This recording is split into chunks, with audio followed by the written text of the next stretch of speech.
Hello friends. तो आज हम जो एक्सप्लेन करेंगे वो है 20 और 21 दिसंबर का न्यूज़ टुडे। देखिए, इसमें सबसे पहले न्यूज़ क्या है, जो हाल ही में जो भारतीय उद्योग परिसंघ है CII क्या है, कॉन्फेडरेशन ऑफ इंडियन इंडस्ट्री। ठीक है, इसके अनुसार जो है, जो NP है ना, नॉन परफॉर्मिंग एसेट, गैर निष्पादित अस्थियाँ जो है, उसको हल करने के लिए कई सारे हमें बैड बैंक की आवश्यकता पड़ेगी।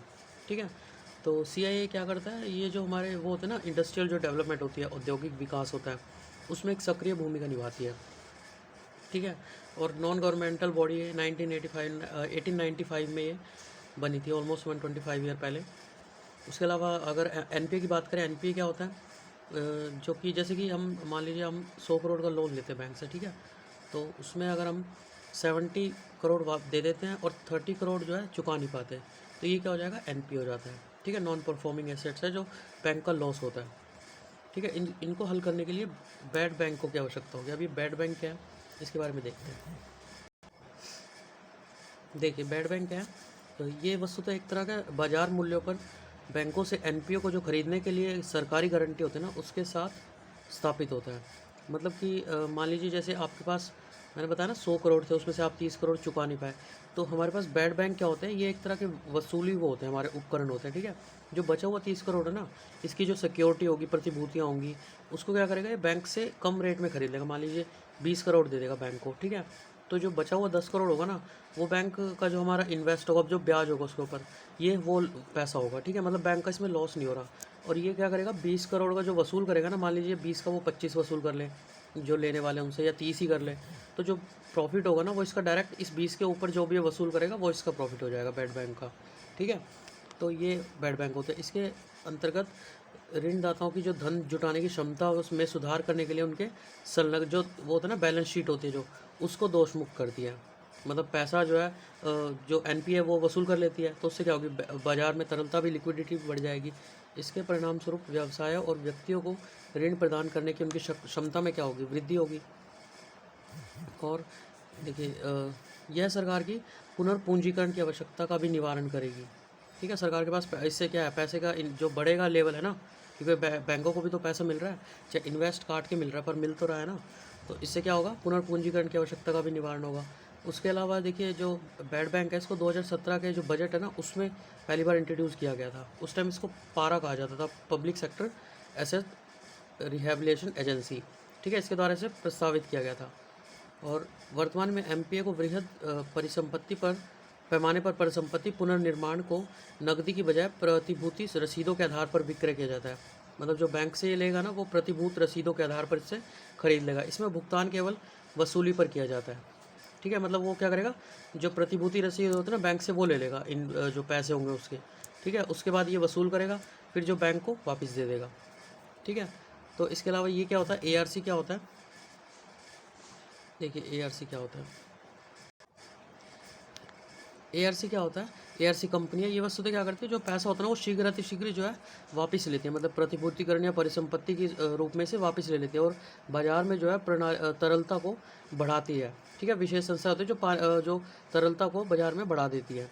ठीक है, उसके अलावा देखिए, FPI क्या होता है, FPI जो विदेश पोर्टफोलियो निवेश है। ठीक है, इसके बारे में हम यहाँ पे पढ़ेंगे अभी।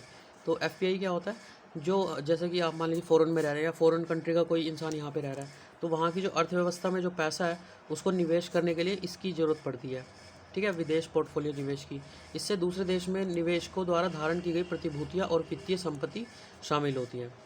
ठीक है, उसके अलावा देखिए, AIF क्या है, AIF जो वैकल्पिक निवेश कोष है, इसका अर्थ क्या होता है, मतलब देखिए, जैसे कि हमारे पास ये AIF है। ठीक है, ये क्या करेगी, जो पैसा लगाना चाहते हैं, जो निजी जो निवेश करना चाहते हैं, पैसा लगाना चाहते हैं, उनसे पैसा लेती है ना, और आगे इनको दे देती है, जो बैड बैंक होते हैं। ठीक है, बैड बैंक होते हैं, इनको पैसा दे देती है। ये तभी तो जो है, हमारे बैंकों से पैसा लेकर उनको देंगे, तो ये क्या करते हैं, बीच में इसका काम करते हैं, मतलब इससे पैसा लेना और इसको दे देना बैड बैंक को। ठीक है, तो इन दोनों को रेगुलेट कौन करता है, जो FPI और AIF है, तो सेबी जो है इनको रेगुलेट करता है, कंट्रोल करता है। ठीक है, सेबी की फुल फॉर्म क्या है, security and exchange board of India. ठीक है, उसके बाद देखिए न्यूज़ क्या है। तो CII ने क्या कहा है कि हमें ऐसे बहुत सारे बैड बैंक की ज़रूरत पड़ेगी, क्योंकि वर्तमान महामारी में क्या हो रहा है, कोविड में जो बहुत सारे लोग हैं जो वो पैसा चुका नहीं पा रहे बैंकों का, है ना। तो ऐसे बहुत सारे हमें बैड बैंकों की ज़रूरत पड़ेगी ताकि हम जो है पैसे को वापस ला सकें। इसके लिए हमें मजबूत बाज़ार आधारित तंत्र चाहिए, क्योंकि बाज़ार आधारित तंत्र अगर मजबूत होगा तो क्या होगा, जो बैंक्स हैं हमारे सार्वजनिक क्षेत्र जो बैंक है, पब्लिक सेक्टर अंडरटेकिंग, वो तभी तो हमारे जो है जो बैड बैंक है उनको पैसा, उनको प्रतिभूति अपनी देंगे कि वो आगे जो है वसूली कर सके। क्योंकि उनके लिए क्या होगा, बाद में उन्हें प्रश्नगत करने के भय के बिना अपने एनपीए का विक्रय करने के लिए प्रोत्साहन मिलेगा। तभी वो ऐसा करेंगे जब मजबूत आधारित तंत्र होगा हमारे पास बैंक का। ठीक है, तो इसके अलावा नेक्स्ट देखिए, हाल ही में क्या हुआ है, जो तटीय रडार नेटवर्क है उसमें अधिक देशों को एकीकृत, जो हमारे देश है ना उनके अंदर जो कोस्टल रडार नेटवर्क है इसको लगाने के लिए, इसको जो है हमारे पास वास्तविक समय की निगरानी, इसको बढ़ाया जा रहा है। क्योंकि हाल ही में जो चाइना के जो हम वो देख रहे हैं, वो जो साउथ चाइना सी है उसमें काफ़ी ज़्यादा हस्तक्षेप कर रहा है। तो हम क्या कर रहे हैं इसके लिए, जो हमारे आसपास के देश है उनमें एक समन्वय कर रहे हैं। जैसे कि यहाँ पे देखिए म्यांमार, थाईलैंड और बांग्लादेश, ये जो बंगाल की खाड़ी है उसके तीनों देश उसी में टच करते हैं। मालदीव हमारा हिंद महासागर में। तो इसमें क्या करा जा रहा है, तटीय रडार स्टेशन स्थापित करने की उन्नत चरण में जारी किया जा रहा है। इससे हम क्या कर सकेंगे, जो हमारा रियल टाइम वॉच है ना इसको मजबूत कर सकेंगे। इस दीर्घकालिक रणनीतिक योजना को बुनियादी ढांचा संबंधी क्षमता को बढ़ाने और रेलवे के जो इंफ्रास्ट्रक्चर है और व्यावसायिक व वित्तीय नियोजन हेतु एक साझे मंच के रूप में तैयार किया गया है। ठीक है, इससे हमारी रियल टाइम जो वो होगी वास्तविक समय निगरानी, वो काफ़ी सक्षम हो जाएगी। हिंद महासागर में के तटवर्ती राज्यों में क्षमता निर्माण के लिए भारत की सहायता का भी विस्तार करेगा। इसके लिए हमारे पास दो मंच हैं रियल टाइम जो वो बढ़ाना, हमें सब निगरानी बढ़ानी है। देखिए, पहला मंच क्या है हमारा, जो गुड़गांव में स्थित है, सूचना प्रबंधन और विश्लेषण केंद्र, मतलब information management and analysis centre. ये क्या करता है, एक समुद्री डेटा समेकन का एक नोडल अभिकरण है। नोडल क्या होता है, मतलब किसी चीज़ को एग्जीक्यूट करना, है ना। जो फाइनल स्टेज में जो काम होता है ना उसको नोडल एजेंसी करती है, जो फाइनल काम होता है बिल्कुल। ठीक है, एग्जीक्यूट करता है। ज्ञातव्य है कि इसकी स्थापना जो है 26/11 के आतंकी हमले के बाद की गई थी। ठीक है, यह क्या करते हैं, 36 देशों को मिलाकर इसमें 3 बहुपक्षीय कंस्ट्रक्ट्स जो है और के साथ वाइट शिपिंग, जो पोत परिवहन होता है ना बिना सैनिक के, जिसपे सैनिक नहीं होते, सिर्फ पोत परिवहन जो वास्तविक समय निगरानी तो उसको करने के लिए चलाए जाते हैं। ऐसे समझौते संपन्न करने के लिए अधिकृत किया गया है। और दूसरा मंच है हमारा सूचना समेकन केंद्र हिंद महासागर, जो हमारा इंडियन ओशन रीजन है, IOR। इसमें जो इंफॉर्मेशन फ्यूजन सेंटर बनाया जाना। ठीक है, इसका उद्देश्य क्या है, समुद्री क्षेत्र में जागरूकता को बढ़ाना। ठीक है, जागरूकता को बढ़ाना। इसमें 21 देश है और 20 समुद्री सुरक्षा केंद्रों के साथ वाइट शिपिंग एक्सचेंज। ठीक है, जो ये था ना हमारा असैन्य पोत परिवहन, इसके द्वारा एग्रीमेंट के मध्य इंडियन ओशन रीजन में समुद्री सुरक्षा सूचना के केंद्र के रूप में स्थापित किया गया है। जो IFC है, जो इंफॉर्मेशन फ्यूजन सेंटर है, उसके भारतीय नौसेना और भारतीय तटरक्षक बल द्वारा संयुक्त रूप से प्रशासित किया जाता है। ठीक है, नेक्स्ट न्यूज़ देखते हैं। देखिए, हाल ही में अभी क्या हुआ है, ऐसा कहा जा रहा है कि जो हमारे पास जो नकदी है ना, वो हमारे जो अगला बजट है उसके आने तक हमारे पास अपर्याप्त रह जाएगी, मतलब पूरी नहीं हो पाएगी। तो शीतकालीन सत्र के समाप्त होते ही केंद्रीय मंत्रालयों और विभागों को नकदी की कमी का सामना करना पड़ सकता है। ठीक है, तो इसके लिए जो हम जो है अनुपूरक मांग है वो भी अभी नहीं कर सकते, क्योंकि अनुपूरक मांग के देखिए डिमांड वो क्या होती है, कंडीशन क्या होती है। एक तो जब चालू वित्त वर्ष के लिए अधिकृत राशि अपर्याप्त हो। ठीक है, हमारे पास अपर्याप्त राशि हो ऐसा नहीं है। ठीक है, जो हमें, क्योंकि जो राशि हुई थी वो अपर्याप्त हो। ठीक है, हमें जो राशि हुई थी वो तो अभी तक चल ही रही थी, है ना। क्यों, जो हमारे पास रेवेन्यू है वो नहीं आ रहा है। मौजूदा सेवा पर अतिरिक्त व्यय या उस वर्ष के बजट में विचार नहीं की गई हो और कोई नई सेवा जोड़ दी गई हो, नई सेवा भी कोई नहीं जोड़ी गई। और आकस्मिक धन निधि, कहीं पे भूकंप आया हो या सूखा पड़ा हो, इस टाइप का हमें कोई आकस्मिक अगर फंड चाहिए तो उसका भी कुछ ऐसा नहीं हुआ। अभी कोविड की वजह से हुआ ये सब, तो पैसा सरकार के पास वापस आया ही नहीं, रेवेन्यू जनरेट नहीं कर पा रही है ना। तो ये तीनों कंडीशन हमारी सेटिस्फाई नहीं कर रही अनुपूरक मांग को। ठीक है, जो सप्लीमेंट डिमांड फॉर ग्रांट्स है, SDG, तो इसके लिए जो अनुच्छेद 115 है इसके अंतर्गत इसे SDG को जो प्रावधान दिया गया है, जो प्रदत्त राशि जो गिवन हमें पैसा है उससे अधिक के सरकारी व्यय के लिए आवश्यक होता है। इसमें मौजूदा केंद्रीय योजनाएं और यहाँ तक कि उन नई योजनाओं पर भी प्रभाव पड़ेगा जो या तो योजनाबद्ध है या फिर अभी मध्यवर्ती चरण में है। ठीक है, उसके अलावा जो और अनुदान होते हैं वो कौन से होते हैं, अतिरिक्त अनुदान। ठीक है, एडिशनल ग्रांट, यह क्या होता है, जब कोई भी नई सेवा जोड़ी जाती है तो उसके लिए हम अतिरिक्त अनुदान लेना होता है। ठीक है, तो चालू वित्तीय वर्ष के दौरान अतिरिक्त व्यय की आवश्यकता उत्पन्न हुई है। उसके अलावा अधिक अनुदान उस समय दिया जाता है जब वर्ष के बजट में उस सेवा के लिए निर्धारित राशि के अतिरिक्त व्यय किया गया हो। ठीक है, हमने 100 रुपये का, मान लीजिए हम घर से चले कि हमें 100 रुपये का सामान खरीदना और वहाँ पे जाके 125 रुपये खरीद लिया, है ना, अतिरिक्त व्यय, इसको ऐड नहीं किया गया हो तो भी अनुपूरक दान का अनुपूरक बोले सकते हैं हम, अनुदान। उसके बाद अपवाद अनुदान, यह एक विशेष उद्देश्य के लिए दिया जाता है जब किसी भी वित्तीय वर्ष की वर्तमान सेवा का कोई हिस्सा नहीं होता है। ठीक है, तो इसके अलावा नेक्स्ट न्यूज़ देखिए इसमें क्या गया है, जो केंद्र सरकार है उसने उसके अनुसार जो रोगों के प्रकोप के लिए मौसम आधारित उन्नत चेतावनी प्रणाली का विकास किया जा रहा है। मतलब जो मौसम जो होता है ना, उससे हमें पता चल जाए कि बीमारी फैल रही है। ठीक है, ऐसे ही हमने जो है टेक्नोलॉजी का डेवलपमेंट किया है। तो पूर्व पृथ्वी विज्ञान मंत्रालय एक पूर्व स्वास्थ्य चेतावनी प्रणाली का विकसित कर रही है। ठीक है, एक पहले से जो स्वास्थ्य के लिए चेतावनी दे दे जो कि मौसम पर डिपेंडेंट हो, ऐसी जो टेक्नोलॉजी है वो विकसित कर रही है। इससे भारत में रोग के लिए प्रकोप की संभावना का पूर्वानुमान लगाया जा सकता है। ठीक है, मिनिस्ट्री याद रखिएगा, पृथ्वी विज्ञान मंत्रालय। तो इसके अनुसार देखिए क्या होता है, जो हमारा जो जलवायु पर डिपेंड होता है ना, जो जलवायु परिवर्तन और मानव स्वास्थ्य है, भौगोलिक स्थानों पर रोगों की बढ़ते मामलों में वर्षा और तापमान के स्वरूप परिवर्तन की प्रमुख भूमिका होती है। मान लीजिए जैसे अब बारिश हो रही है तो आपको पता है कि बारिश के बाद क्या होता है, मलेरिया डेवलप होने के चांसेस होते हैं ना, क्योंकि ताज़े पानी में मच्छर इकट्ठे होते हैं, उससे मलेरिया फैलता है। तो इससे हमें जो है पता चल जाता है कि हाँ मौसम से ही कि कौन सी बीमारियाँ फैलने वाली है। तो ऐसे में हम जो है उसके प्रिकॉशन लेते हैं। रोग वस्तुतः मौसम और जलवायु स्थितियों के प्रति संवेदनशील होते हैं। रोग क्या होता है, वस्तुतः मौसम और जलवायु जो होते हैं ना, उसकी स्थितियों के प्रति क्या होता है, संवेदनशील होते हैं, उसी पे डिपेंड करते हैं। मतलब इसलिए रोगों की शुरुआत में ही पहचान या स्वास्थ्य जोखिम की चेतावनी रोगों के प्रभाव को कम करने में महत्वपूर्ण भूमिका लगा सकती है। WHO के अनुसार वर्तमान में जो पर्यावरणीय जोखिम कारक है, उससे अगर वैश्विक अगर हम निकालें तो 25 से 30% उसी के उत्तरदायी होते हैं। ठीक है, मौसमी जो बीमारी चलती है ना, 25 से 30% वही रिस्पॉन्सिबल है इसके लिए। जलवायु परिवर्तन पर जो अंतर सरकारी पैनल है IPCC, इसने वर्ष 2007 की अपनी रिपोर्ट में उल्लेखित किया था कि जलवायु परिवर्तन के मुख्य रूप में से विकासशील देशों में बाढ़ और सूखे की बढ़ती घटनाओं से ही के साथ ही अतिसार होता है, मतलब लूज मोशन होता है, उससे होने वाले रोगों का खतरा भी बढ़ जाता है। ठीक है, जब भी बाढ़ या सूखा बढ़ता है, बाढ़ या सूखे के दौरान जो है लूज मोशन बढ़ जाते हैं। ठीक है, IPCC क्या होता है, ये मतलब जो जलवायु है ना हमारा, उसमें जो भी बदलाव होगा या फिर जो ग्रीन हाउस गैसेज होती हैं उसके उत्सर्जन पे की निगरानी यही करता है IPCC, जो जलवायु परिवर्तन एवं अंतर सरकारी पैनल है। ठीक है, तो इसके बारे में जो केंद्र ने क्या अभी डेवलप किया टेक्नोलॉजी, उसके बारे में देखते हैं। जो EHWS है, अर्थ हेल्थ वार्निंग सिस्टम, इसमें मौसम परिवर्तन और रोगों की घटनाओं के मध्य संबंध पर आधारित है। ठीक है, जो मौसम में चेंज आ रहा है उसकी वजह से जो रोग उत्पन्न हो रहे हैं, इस प्रणाली द्वारा वाहक जनित रोग, मतलब जो हमारे ट्रांसफॉर्म होते हैं ना, ट्रांसफ़र होते हैं, कम्युनिकेबल होते हैं, जो ऐसे रोग है, विशेष रूप से मलेरिया और अतिसार। ठीक है, वाहक जनित मतलब जैसे जो होते हैं ना, जम्स से फैलते हैं, बोलते हैं ना जम्स से फैल रहे हैं, इसमें जम्स होते हैं, हाथ धो लीजिए ऐसा बोलते हैं। ठीक है, तो वो एक तरह से वाहक का काम करते हैं। तो ऐसे मलेरिया और अतिसार के प्रकोप का पूर्वानुमान लगाए जाने की संभावना है। राष्ट्रीय और स्थानीय स्तर के प्रासंगिक संस्थाओं द्वारा निर्णय की सुविधा के लिए एक सूचना प्रणाली के रूप में कार्य करने हेतु अभिकल्पित ऐसा किया जा रहा है।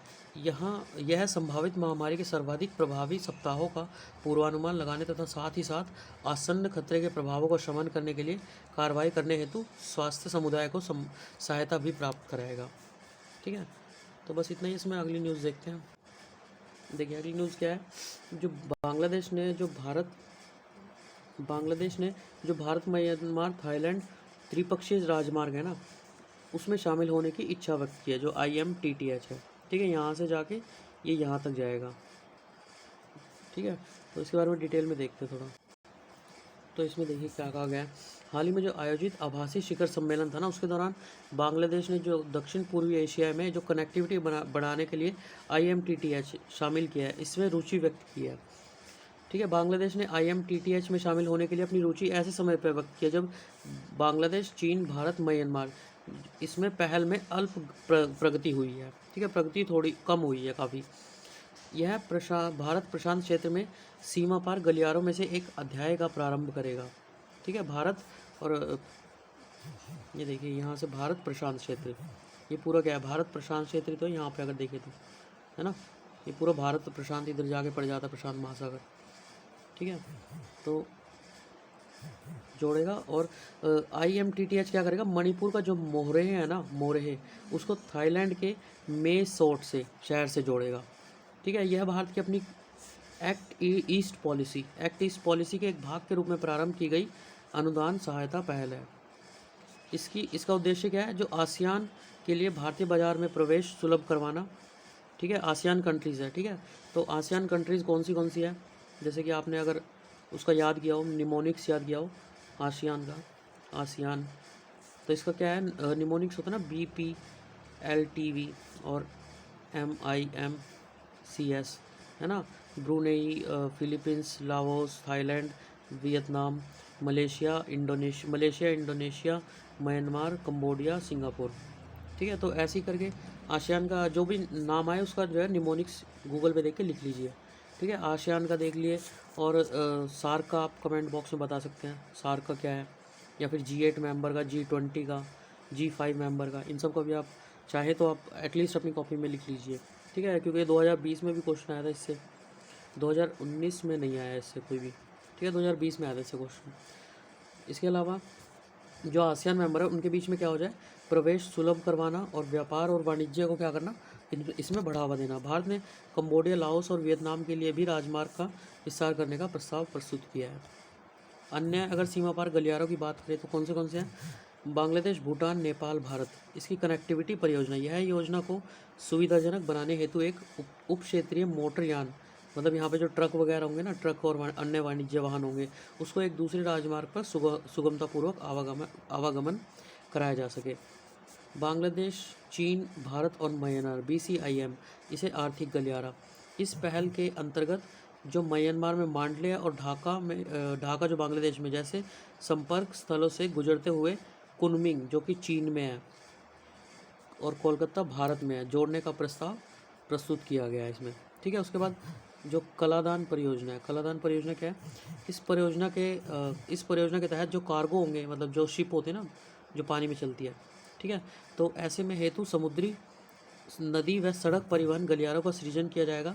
इस गलियारे के द्वारा भारत के पूर्वोत्तर पत्तनों से म्यांमार के सितवे, ठीक है, म्यांमार के सितवे बंदरगाह के माध्यम से म्यांमार के कार्गो का प्रेषण, मतलब ट्रांसमिट किया जाएगा। इसी प्रकार म्यांमार के भारत के उत्तर पूर्वी भागों को कार्गो की आपूर्ति की जाएगी। ठीक है, तो अब छोटी मोटी न्यूज़ है वो भी देख लेते हैं। देखिए, जो पहली न्यूज़ क्या है, जो तेल और प्राकृतिक गैस निगम ने भारत के 8वें हाइड्रोकार्बन उत्पादक बेसिन का संचालन आरंभ कर दिया।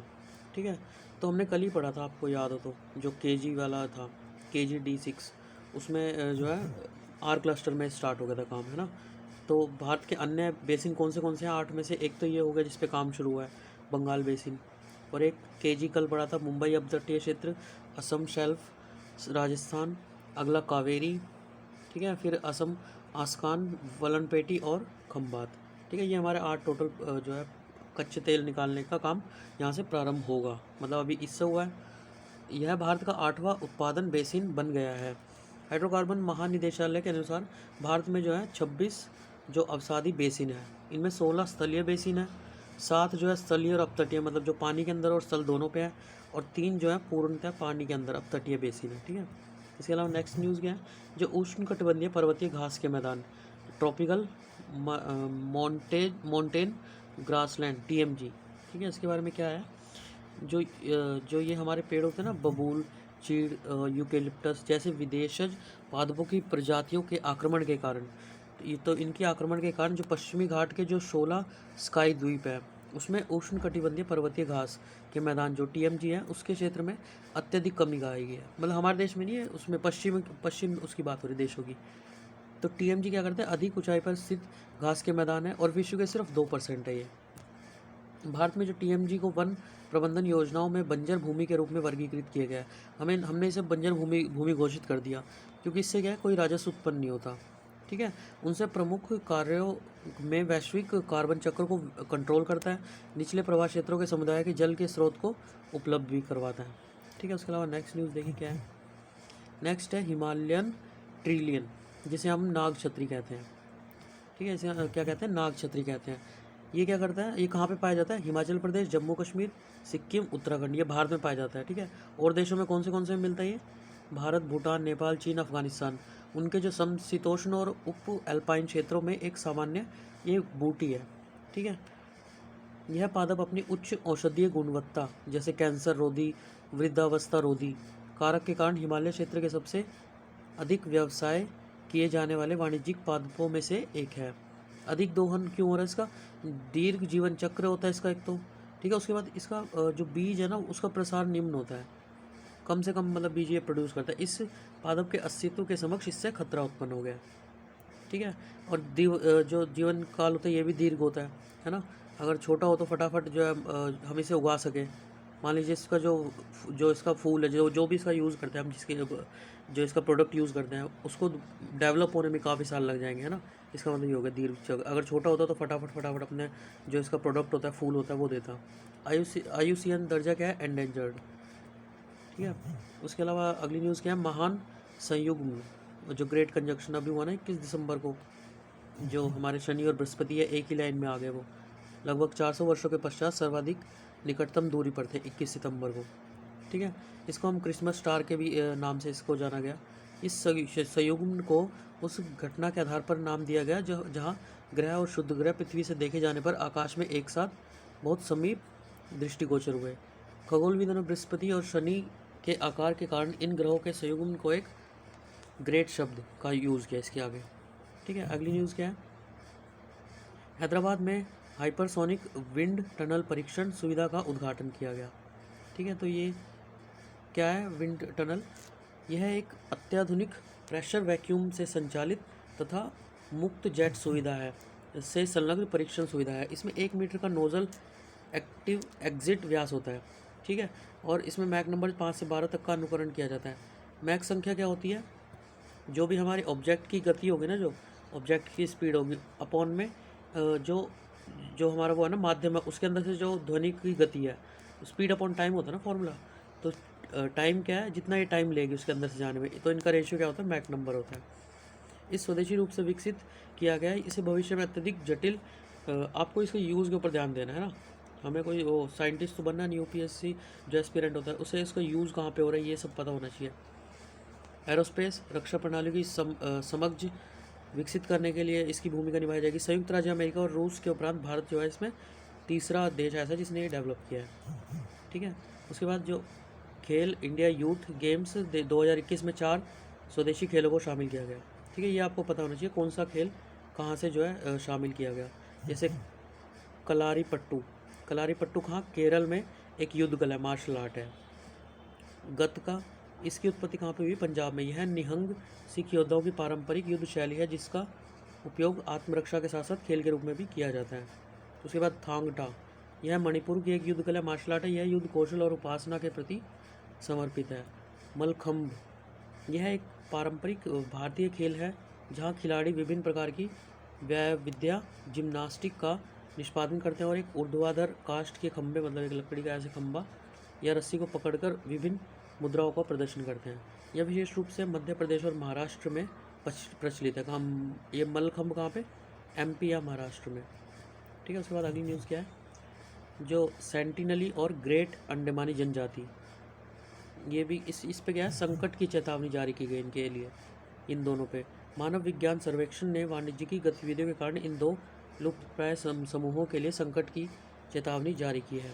सेंटिनली और ग्रेट अंडमान दोनों अंडमान और निकोबार द्वीप समूह के 5 विशेष रूप से कमज़ोर जनजातीय समूह होता है, जो PVTG क्या होता है, पर्टिकुलरली वल्नरेबल ट्राइबल ग्रुप, इनमें से एक है। अन्य PVTG क्या है, ओंग, जारवा और शोपेन।